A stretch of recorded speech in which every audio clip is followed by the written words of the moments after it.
বিক্রম, এদিকে সব তৈরি তো? বারবেলা পড়ে যাচ্ছে, বউকে যাত্রা করাতে হবে। ঠাকুমা, তুমিও এর মধ্যে আছো? আমি ভাবতে পারছি না।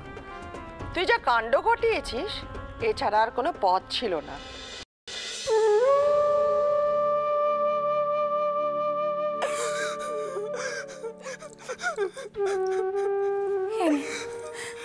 দিয়ে আয় ওকে।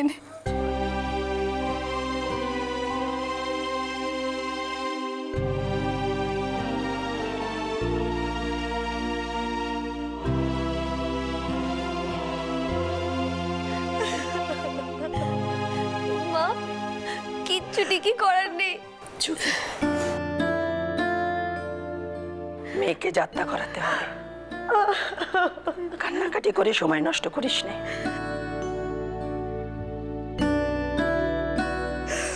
বড় মা, তুমি কথার সঙ্গে একবার কথা কইতে পারতে। বাচ্চার আবার যাওয়াটা আটকানোর চেষ্টা একটিবার করতে পারতে। বড় মা, এমন করে কঠিন তুমি হলে কেমন করে?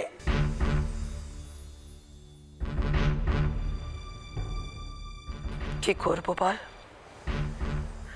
তোর বাপ আমাকে এই মান্না বাড়িতে নিয়ে এসে বড় গিন্নির মান দিয়েছেন, নইলে তো আমি আশ্রিতে রে, আর কিচ্ছু না। বিক্রম যা করছে ভালোর জন্যই করছে, ওর উপরে আমার ভরসা আছে।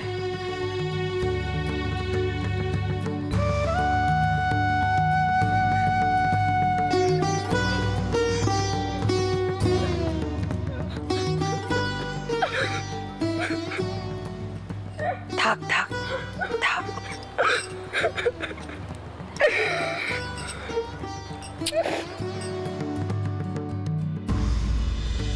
তোর উপরে অনেক দায়িত্ব, এখন বুঝবি না, পরে সব বুঝবি।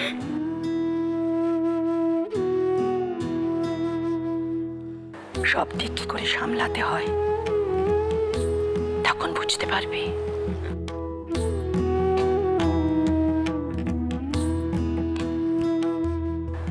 বুদ্ধি করে যদি চলিস, তাহলে আর পরে কাঁদতে হবে না।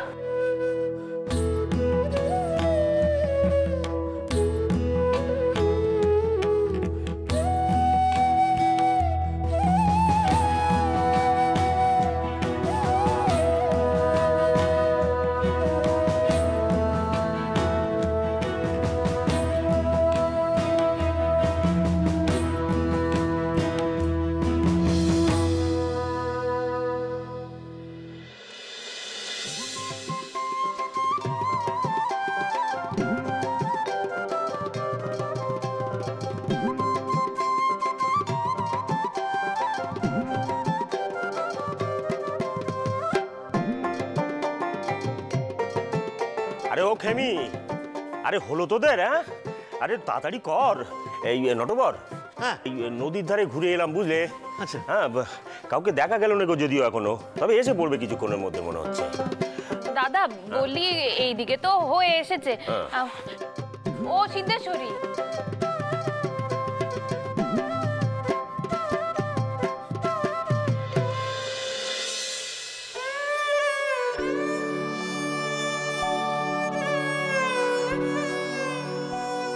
এতকাল কানা ঘুষো শুনেছি, এখন বিশ্বাস করছি যে এই বউ বশীকরণ জানে। এই বউকে ত্যাগ দিতে হবে, তা নাহলে সংসারের বড় ক্ষতি হয়ে যাবে। এই সংসার বাঁচাতে পারবো না। স্বয়ং বাবা মশাই আদেশ দিয়েছেন বউকে বাপের বাড়ি পাঠাতে। পালকি এলো পালকি এলো পালকি এলো রে, নতুন বউটি যাবে যে তার বরের সঙ্গেতে। ওরে নতুন বউটি যাবে যে তার বরের সঙ্গেতে। পালকি এলো পালকি এলো পালকি এলো রে, পালকি এলো পালকি এলো পালকি এলো রে। বলি ও কাকা, বিয়ে তো হয়ে গেছে সে অনেক দিন, এখনো সে বিয়ের গান। হ্যাঁ এই জানো নটবর কাকা, এই বিয়ের কথাটা ভাবলেই না আমার মনে হচ্ছে যে বিয়েটা কালকেই হলো। বুঝলি গোবিন্দ, আমার ঘর আবার আলোয় আলোয় ভরে উঠবে রে, ভরে উঠবে। জয় রঘুবীরের জয়, জয় রঘুবীরের জয় রঘুবীরের জয়, জয় রঘুবীরের জয়। বলি ও দাদা, আমার না কেমন কেমন ঠেকছে। ওই বেআই মশাই পাইক দিয়ে খবর পাঠালেন যে রানী আসছে। অত বড় রাজার ঘরের বেটা আমাদের আমাদের মাটির ঘরে এসে থাকবে? বলি বলি জামাই আসবে তো? এ কি অলক্ষণী কথা। সপ্তাহে আমি দেখেছি তোর মন বড় কুগায় খেমি। বিয়ের পর প্রথমবার রানীকে কি একলা পাঠাবেন তেনারা? নিশ্চয়ই জামাই আসবে। এই এই ইয়ে রাম গোবিন্দ, তোর একটু এগিয়ে দেখ না, পালকি টালকি কিছু দেখা যায় কিনা দেখ একবার। গোবিন্দ, আর ইয়ে নটবর, আরে তুমি দাঁড়িয়ে দাঁড়িয়ে কি করছো বলো দেখি? হ্যাঁ আরে বাবা, মেয়ে জামাই আসছে, কিছু না হোক বিয়ের গানটাই ধরো না কেন আবার? হ্যাঁ ধরি, তাহলে ধরি। হ্যাঁ ধরো ধরো ধরো ধরো। পালকি এলো পালকি এলো পালকি এলো রে,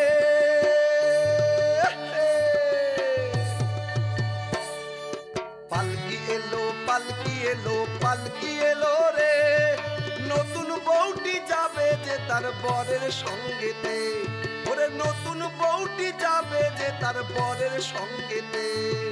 পালকি এলো পালকি এলো পালকি এলো রে, পালকি এলো পালকি এলো পালকি এলো রে।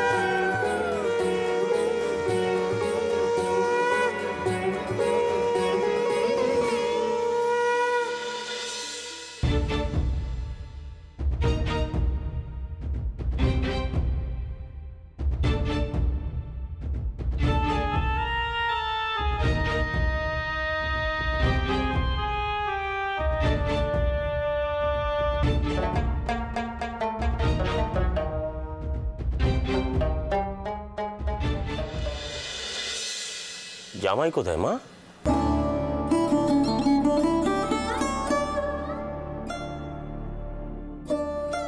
তাকে তো দেখছি না। ও মা, কাঁদছিস কেন? জামাই কোথায়?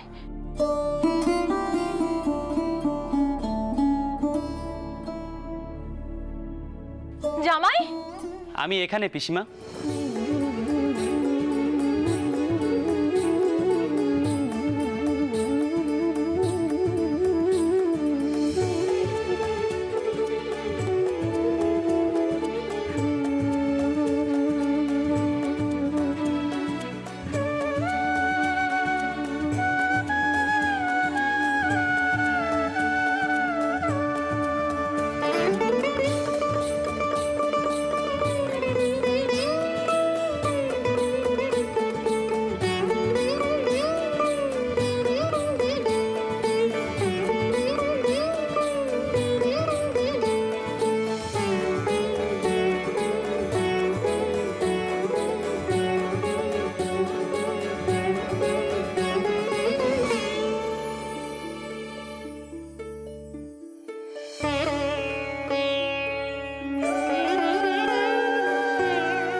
এসো বাবা জীবনে এসো।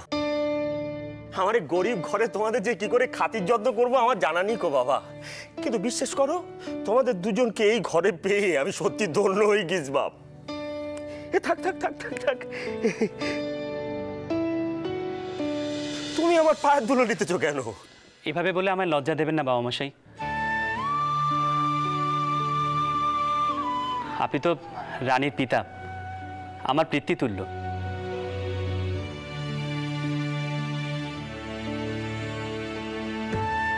আমাদের দুজনকে আশীর্বাদ করুন, আমরা যেন মানুষের মতো মানুষ হতে পারি। তোমাদের মঙ্গল হোক বাবা। রঘুবীর তোমাদের মঙ্গল করুন। এমা এই যা পিসির কাছে যা। থাক থাক থাক, রঘুনাথ তোমাদের মঙ্গল করুন। আরে ও যমুনা, ওখানে দাঁড়িয়ে কি করছো? জামাইকে একটু দেখো না।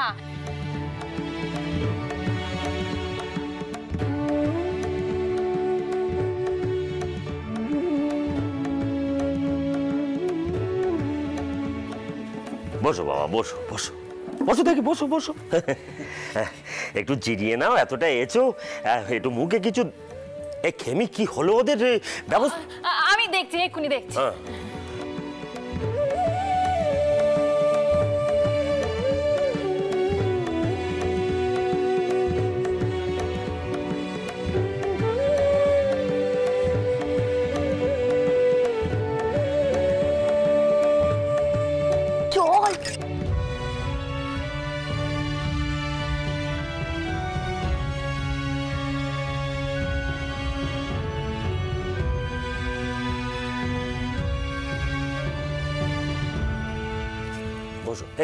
এই তো দাও দাও, একটু মুখে কিছু দাও বাবা।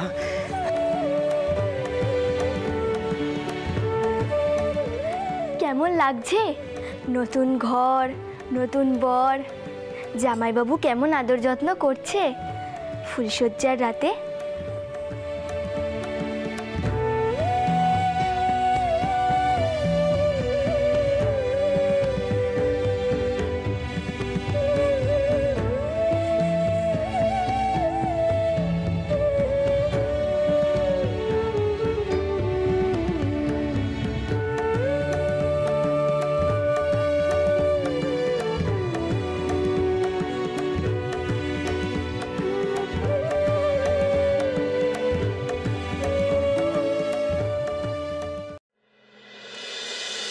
বাবা, মরে যাই মরে যাই, তুই তো দেখছি জামাইবাবুকে চোখে হারাচ্ছিস।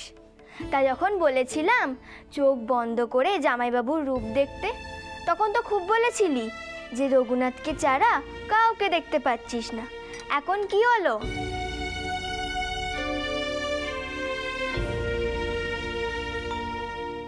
আমার তোমার উপর খুব অভিমান হয়েছে রঘুবীর। শহর ঘর থেকে চোখে জল নিয়ে বের হলুম, সকলে বলল উনি নাকি আমায় ত্যাগ করছেন, তাই বাপের ঘরে পাঠাচ্ছেন। কিন্তু এখানে এসে দেখি উনিও হয়েছেন। এ বাড়িতে এ কথা কেউ জানে না, কিন্তু তুমি তো জানো রঘুবীর। এসব কি বলছিস পোড়ামুখী? শহর থেকে তোকে কি বলেছে? সর্বনাশ! ঠিক আছে, তুই এখানে বস, আমি জামাইবাবুকে পাঠাচ্ছি।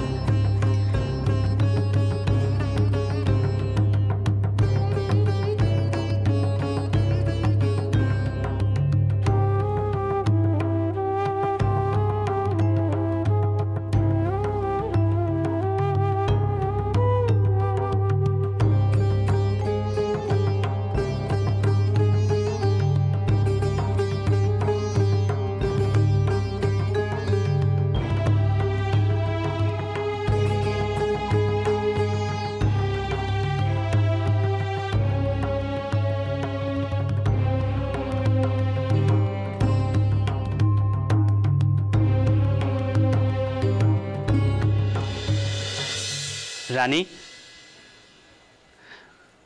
রানী, কি হয়েছে তোমার? বুঝেছি, অভিমান হয়েছে তো। সত্যিটা তোমায় কেউ জানায়নি বলে। রানী, এদিকে তাকাও।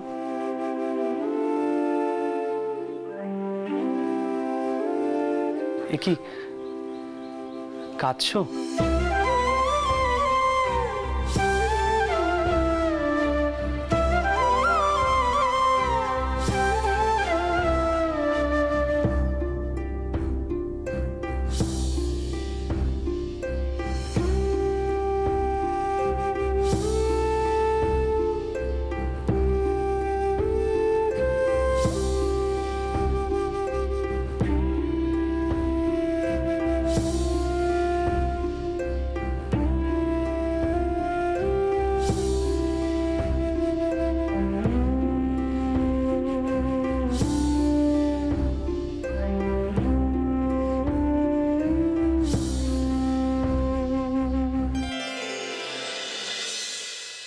কেঁদো না রানী, এইভাবে কেঁদো না। তোমার চোখে জল দেখলে যে আমার বড় কষ্ট হয়। আমি জানি রানী, আজ জানবাজারের বাড়িতে যা যা হয়েছে তোমার খুব খারাপ লেগেছে, কিন্তু বিশ্বাস করো রানী, আমারও খুব খারাপ লেগেছে। আপনি তো বলেননি যে আপনি আইবেন। আমি নিজেই কি জানতাম যে তোমায় জানাবো? আপনি আমার বাড়িতে না বলে আসেননি তো? তাহলে কিন্তু বাবা মশাই, ফুল ঠাকুমা, মা খুব চিন্তা করবেন। এসব নিয়ে তোমাকে আর ভাবতে হবে না। ওখানে বাবা মশাই আছেন, তিনি যা ভালো মনে করেন তাই করবেন। বাবা মশাই? হ্যাঁ গো, আজ সকালবেলায় বাবা মশাইয়ের সঙ্গে দেখা করতে যখন বৈঠকখানা ঘরে গেলাম, তিনি তখন আমায় সব জানিয়েছিলেন, কিন্তু অত লোকের ভিড়ে তোমায় জানানোর সময় পাইনি। আর জানাতে আমি বা কি করে বলো?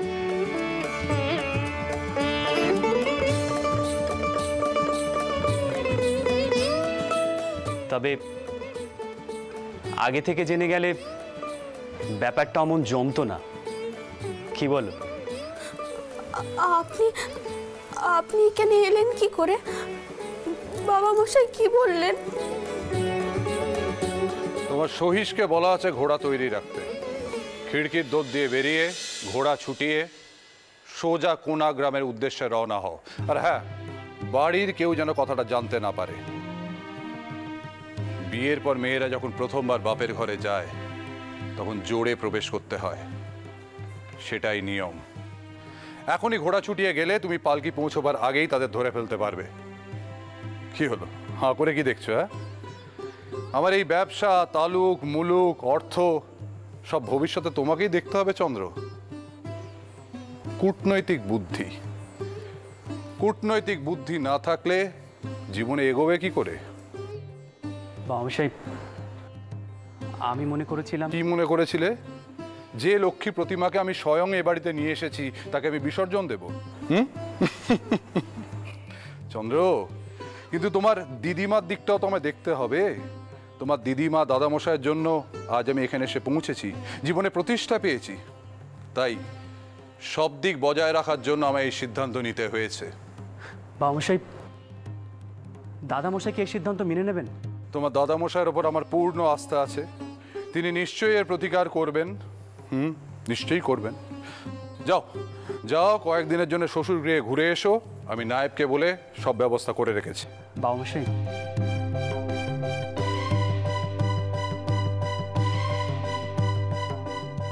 প্রার্থনা করি জনার্দন যেন তোমার ঘটে একটু বুদ্ধি দেন। তবে আমার ধারণা জনার্দনের কৃপায় মা লক্ষ্মীর ঘটে বুদ্ধিটা বেশি। তাই একদিকে সে যেমন দিদিমাকে ফিরিয়ে এনেছে, অপরদিকে তোমাকেও সে অসন্তুষ্ট করেনি।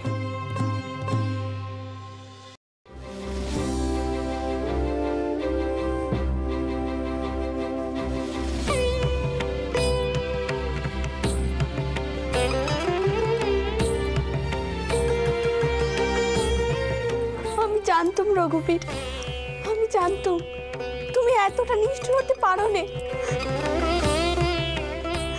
এত নিষ্ঠুর হতে পারো না তুমি। আশীর্বাদ করো রঘুবীর, যেন শহর ঘরের সকলকে সুখী করতে পারি, সকলকে ভালোবেসে আপন করে নিতে পারি। আশীর্বাদ করো রঘুবীর, আশীর্বাদ করো।